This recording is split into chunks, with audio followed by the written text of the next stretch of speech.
నువ్వు తొంట్రోడు అని తెలుసు కానీ ఇంత ఎదవ్ అనుకోలేదు. ఏంటన్నా నువ్వు కూడా అంత కాని పని నేనేం చేశాను? నాకు వరలక్ష్మి అంటే ఇష్టం, వరలక్ష్మి నేనంటే ఇష్టం. ఆ రమణగాడు పెళ్లి చూపులను వచ్చాడు, తర్వాత ఏదైనా జరిగితే నేను బతకను చచ్చిపోతాను టెన్షన్ పడిపోయింది. వేరే దారి లేక తాళి కట్టాను. తప్ప? ప్రేమించడం తప్పు కాదు, పెళ్లి చేసుకోవడం తప్పు కాదు, ఇలా పెళ్లి చేసుకోవడమే తప్పు. వాళ్ళ ఇంట్లో వాళ్ళకి చెప్పకుండా పెళ్లి చేసుకోవడం అంతకంటే పెద్ద తప్పు. లేకపోతే నేను మీ అమ్మాయిని ప్రేమించాను, నాకు ఇచ్చి పెళ్లి చేయండి వాళ్ళ దగ్గరికి వెళ్ళి అడిగితే పెళ్లి చేస్తారా? ఇప్పుడు మాత్రం వాళ్ళని పెళ్లికి ఒప్పుకుంటారని అనుకుంటున్నావా? వేరే దారి లేదు, చచ్చినట్టు ఒప్పుకోవాలి. ఆ ఫ్యామిలీ గురించి నాకు తెలుసు నాన్న, వదిలే. ఏం తెలుసురా? తెలుసు నాన్న. ఏం తెలుసురా? అదో బొంగులో ఫ్యామిలీ నాన్న.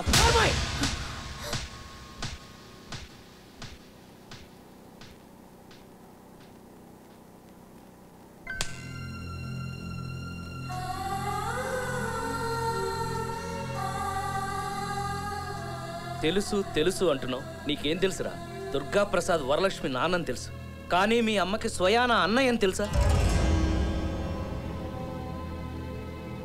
వరలక్ష్మి బావని చెప్పుకుని తిరుగుతున్నాడే వాడు కాదురా, తనకి అసలైన బావ నువ్వని నీకు తెలుసా? పక్క పక్క ఊర్లోనే ఉంటూ ఒకరి గుమ్మం ఒకరు ఎందుకు తొక్కుకోమో తెలుసా? అమ్మమ్మ, తాతయ్య, మామయ్య, అత్తయ్య, చిన్నమ్మ, చిన్నాన్న అని నువ్వెప్పుడైనా పిలిచావా? దీనికంతటికీ కారణం ఎవరో తెలుసా? నేను. అవునరా, ఇవాల్టి సీతారాముడు 25 ఏళ్ల క్రితం వీరబాబు. పోలికల్లోనే కాదు అన్నింట్లోనూ నీలాగే ఉండేవాడిని. పుట్టింది పెరిగింది బాగా బతికిన కుటుంబంలోనే అయినా నాటకాలంటే పిచ్చి. ఒకసారి శ్రీరామనవమి ఉత్సవాల కోసం వెంకటాపురం వచ్చాం. ఆ ఊళ్ళోనే పెద్ద కుటుంబం మీ మామయ్య వాళ్ళది. వాళ్ళందరికీ ముద్దుల చెల్లెలు మీ అమ్మ. అతి గారాభంగా పెరిగింది. రే దుర్గా, లంకాదహన నాటకం అంట, చాలా బాగుంటుంది, చూసి వెళ్దాం రా. ఈ నాటకాలు పిచ్చేంటే నీకు? అసలే మొఖానికి రంగేసిన వాళ్ళంటే నాకు చిరాకని తెలుసు కదా. నాటకాలు లేవు గేటకాలు లేవు, పదండి పదండి. నేను ఎప్పుడు నాటకాలు చూడలేదన్నయ్య. ఏమే నువ్వు కుదురుగా ఉండవు కదా?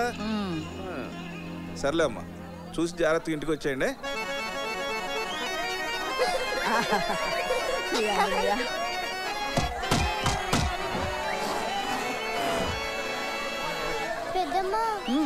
కాసేపు ఆపుకోవే.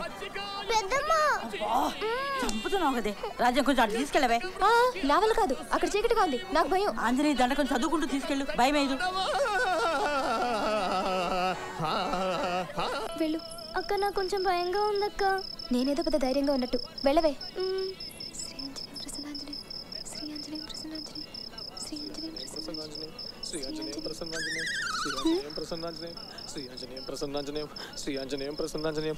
వేళకోళంగా ఉందా?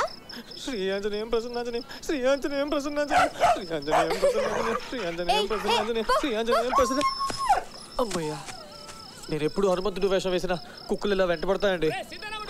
వస్తున్నా వస్తున్నా. ఏమి రాని ధైర్యము?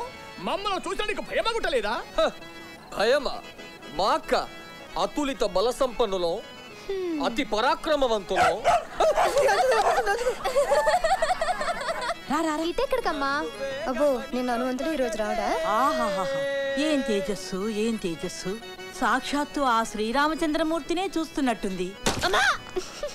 స్వామి, ఈ రోజు మీరంతా మా ఇంటికి భోజనానికి రావాలి. శబరి పిలిస్తే రామా? ఈ ఇల్లు అద్భుతం, విందు భోజనం అద్భుతం.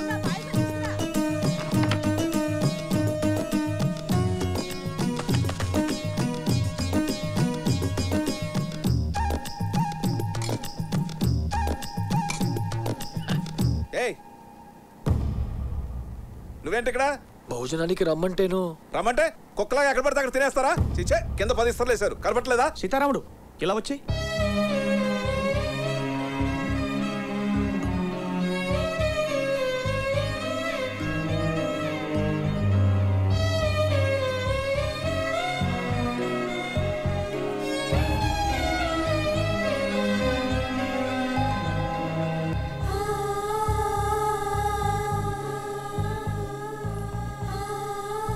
కొంచెం వడ్డించమంటారా?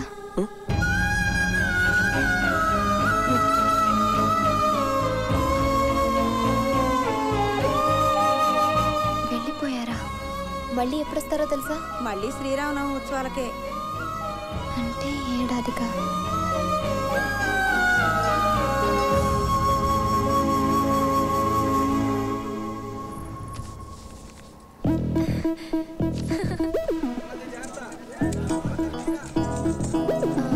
ఏమండి మీతో ఇంకొక ఆయన ఉండాలి.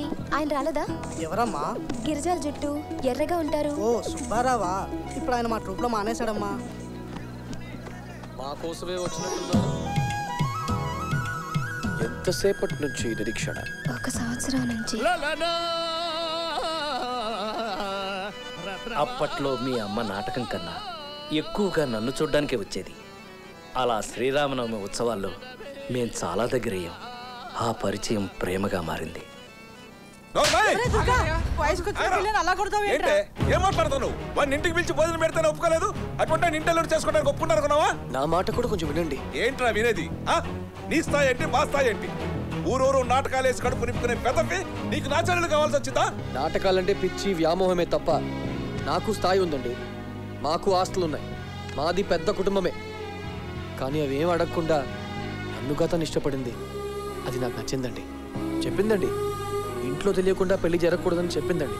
మీ అందరి ముందే పెళ్లి జరగాలని కూడా చెప్పిందండి. అందుకే ఏం జరిగినా అన్నిటికీ సిద్ధపడే వచ్చానండి.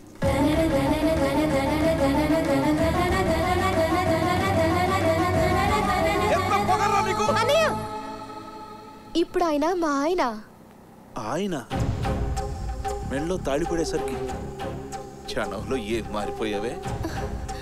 ఈ గుండెల మీద ఎత్తుకుని పెంచారా నిన్ను. మంచి బహుమానమే ఇచ్చావు. మమ్మల్ని అందరినీ వెదవలు చేసి మా ముందే పెళ్లి చేసుకున్నావే. పెళ్లి అయిపోయిందిగా.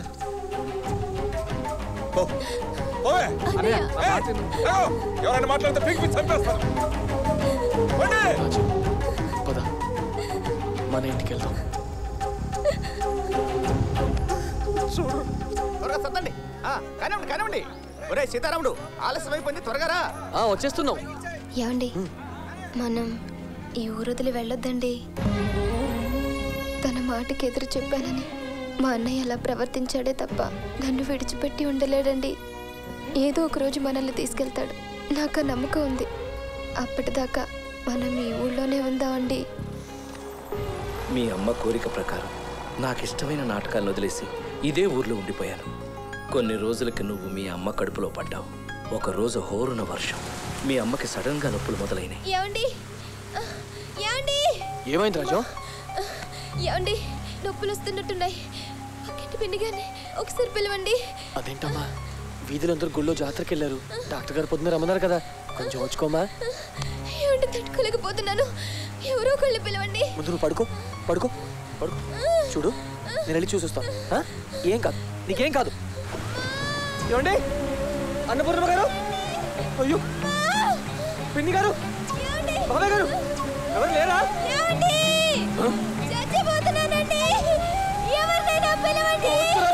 వచ్చేస్తా, ఇప్పుడే వచ్చేస్తా. అమ్మా అమ్మా అమ్మా అమ్మ, నా భార్య గర్భవతి, నొప్పులతో ఏడుస్తుంది. ఒకసారి రండమ్మా. వచ్చేసాను రాజు, చూడమ్మా. అయ్యో, పురుటి నొప్పుల్లాగే ఉన్నాయి.